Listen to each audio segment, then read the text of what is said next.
ketika mereka ingin join dengan organisasi atau komunitas, yang jadi pertanyaan pasti aku dapat apa? Ya, mesti itu. Tapi ketika ditanya balik, kamu mau melakukan apa? Mereka enggak tahu. Itu enggak tahu, bener, serius. Ini sering kali. Saya mau ikut organisasi himpunan, katakan. Himpunan mahasiswa. Oh iya, Dek, mau ngapain di sana? Bingung. Nanti akan pakai jawaban template. Belajar organisasi. Ngapain kamu belajar organisasi? Buka buku, jangan buka buku, baca dulu. Belajar public speaking. Kamu kalau mau belajar kepemimpinan, public speaking jangan ikut organisasi gitu. Kamu belajar carilah kelas-kelas ya kan yang memang fokus buat ngelatih public speaking. Public speaking kan begitu kan?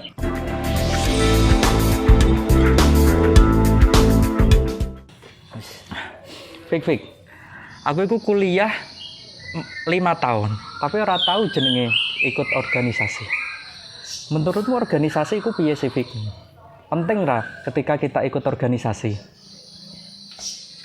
Pertanyaannya ini penting nggak penting ya? Iya. Penting nggak pentingnya repot juga ya, soalnya kan. Iya, makanya. Tergantung kebutuhan kan. Cuman kenapa sampean ngajukan pertanyaan penting apa enggak ikut organisasi? Penting atau enggak ikut organisasi?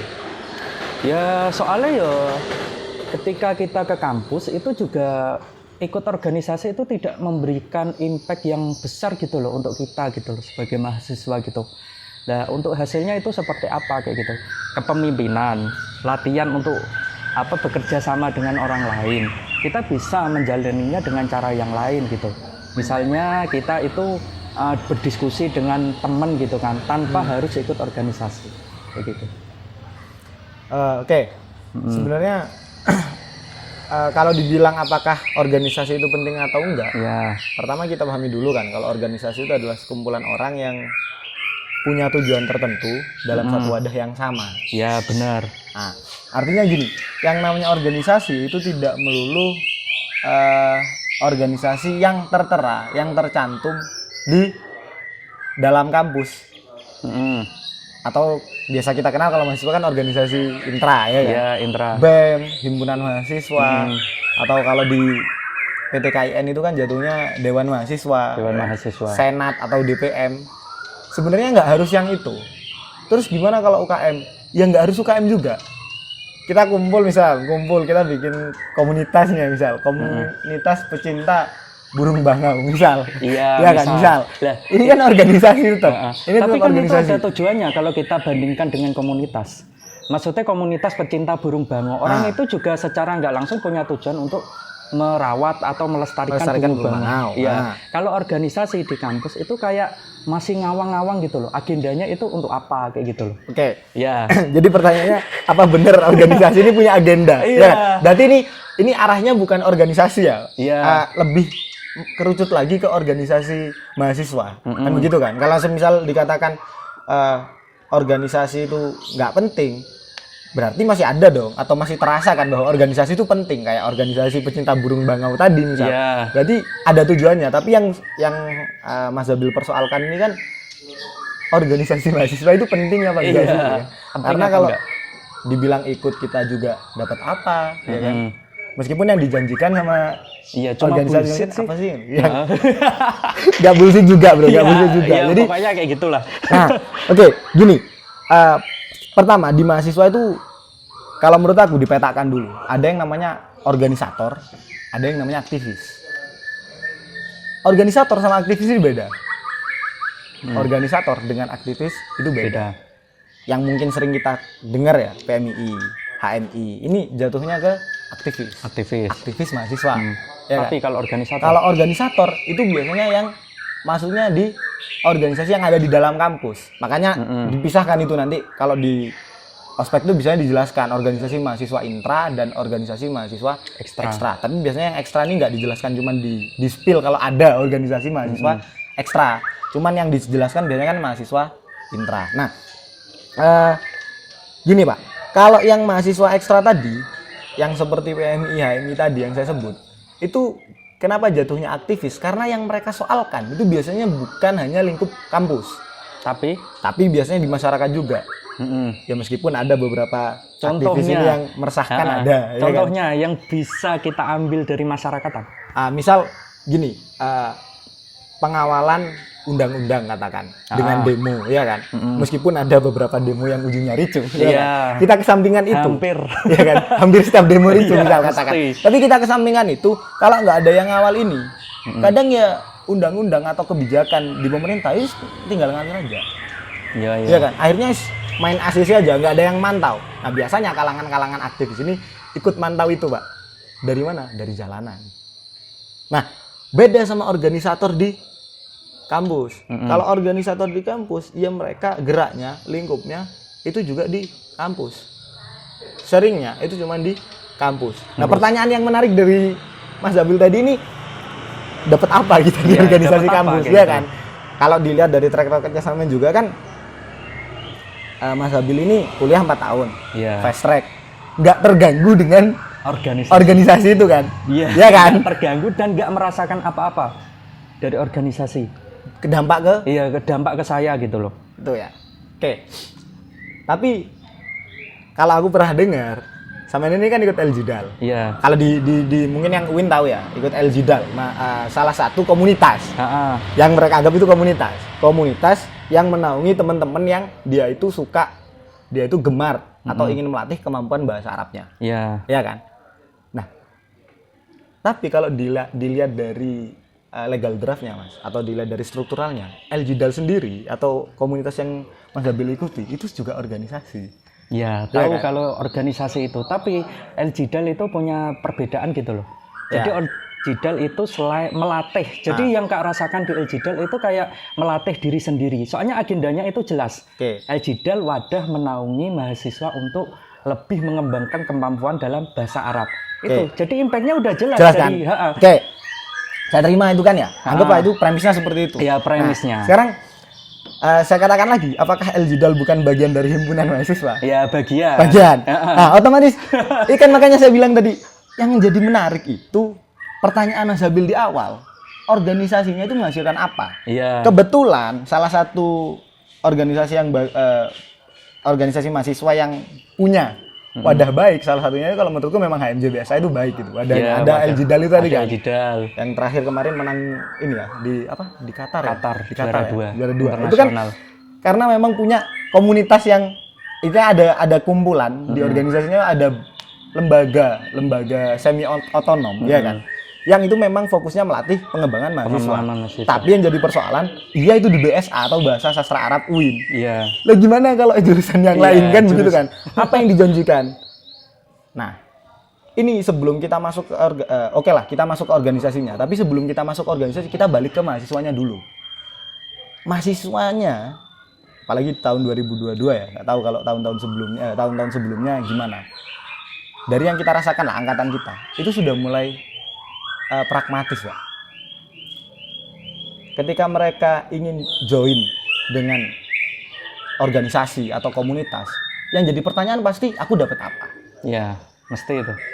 Tapi ketika ditanya balik, kamu mau melakukan apa? Mereka enggak tahu. Itu enggak tahu, bener, serius. Ini sering kali. Saya mau ikut organisasi himpunan, katakan. Himpunan mahasiswa. Oh iya, Dek, mau ngapain di sana? Bingung.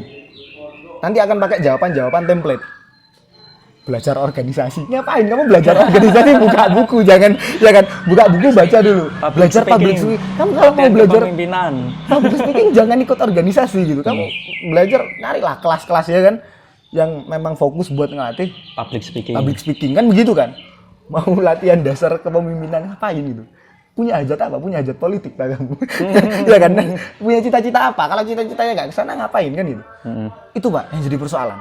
Jadi sebelum kita mempersoalkan organisasinya dulu, persoalkan diri kita sendiri. Persoalkan dulu, apa yang mau masuk kita? Apa? Motivasinya mau masuk organisasi apa? Dan ini nggak cuma di organisasi nanti atau organisasi mahasiswa yang dimaksud. Kenapa himpunan, dewan mahasiswa, kalau di kampus lain mungkin sebutannya juga BEM, Badan Eksekutif Mahasiswa. Kenapa kok banyak orang merasa bahwa mereka ini fafiru was-was gitu kan? Bisa ngomong, teorinya bagus, tapi pelaksanaannya buruk. Sebenarnya enggak juga. Tapi yang jadi persoalan karena di antara mereka itu nggak tahu mau ngapain. Palingan juga mungkin ada kemungkinan cuma ikut tenar aja. Atau termakan termakan hasutan dari cutting. Betul. Mungkin. Itu yang sering terjadi itu kan gitu. Ya, bisa itu sih. Berarti mungkin ada kemungkinan kenapa kok organisasi itu tidak terlalu berdampak kepada mahasiswa karena dia tidak tahu mau ke arah mana setelah ikut ini gitu. Mungkin kayak gitu. Nah, begini, kalau semisal dikatakan teman-teman mahasiswa itu pengen eksis, mereka ikut organisasi pengen eksis. Nah, ini yang jadi persoalan, Bos. Persoalan kedua dari yang pertama tadi, mereka nggak tahu mau ngapain. Setelah mereka tahu, ternyata taunya cuma pengen eksis. Nah, ini repot. Ya meskipun diakui manusia ini yang dipersoalkan manusia ini semuanya tentang eksistensi kan. Ya kan. Sapien menang dengan Neanderthal dulu juga masalah eksistensi kan begitu. Cuman begini, kalau dikatakan ya aku cuma pengen eksis, ya pantas saja kalau semisal ternyata istilahnya BEM ini kosong gitu kan. BEM ini nggak ada apa-apanya karena yang dicari dari awal itu cuma popularitas, eksistensi. Kalau ditanya substansinya apa, mana nilainya sebagai mahasiswa, ya salah Bos pertanyaanmu, ya kan? Karena dari awal tujuan mereka yang masuk, aku nggak bilang semua ya ini ya, aku bukan pakai falasi ya, bukan pakai hasty generalize ya, semuanya dianggap sama, enggak. Tapi banyaknya seperti itu. Ngapain jadi ketua Dema, ngapain jadi ketua HMJ, ngapain jadi ketua Senat. Iya, itu menarik. Terus ada kaitannya sama gini. Misalnya kan tadi Mas Fikri kan jelasin tentang organisasi yang ekstra ya, yang demo tugasnya mengawal undang-undang kayak gitu kan. Loh, kita kembali ke tahun 95 kan.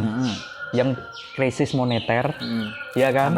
Itu banyak 98. Itu banyak mahasiswa yang demo dan sekarang berubah menjadi anggota DPR. Dan apa yang didemokan dulu ternyata dipraktekkan sekarang sama mereka gitu kan. Lah, itu impact-nya apakah itu cuma tergantung dengan kondisi aja. Oh, ini saya menjadi anggota DPR, ya wes lah saya yang membuat undang-undang. Dulu palingan cuma promosi aja, cuma dengan alasan memikirkan nasib rakyat kayak gitu kan. Padahal sekarang kok enggak gitu kan. Lah mungkin loh ya, kalau secara tanggapan pribadi saya itu, orang itu mungkin enggak awal-awal kita menyuarakan rakyat. Soalnya kenapa kok kayak gitu? Soalnya mereka itu masih belum diberikan kekuasaan atau jabatan kayak gitu. Berarti kan mungkin kan tujuannya orang-orang yang ikut organisasi kayak gitu supaya mendapat jabatan kayak gitu. Iya enggak? Oke, gini. Saya terima ini ya, karena memang ada kan, ada. Banyak.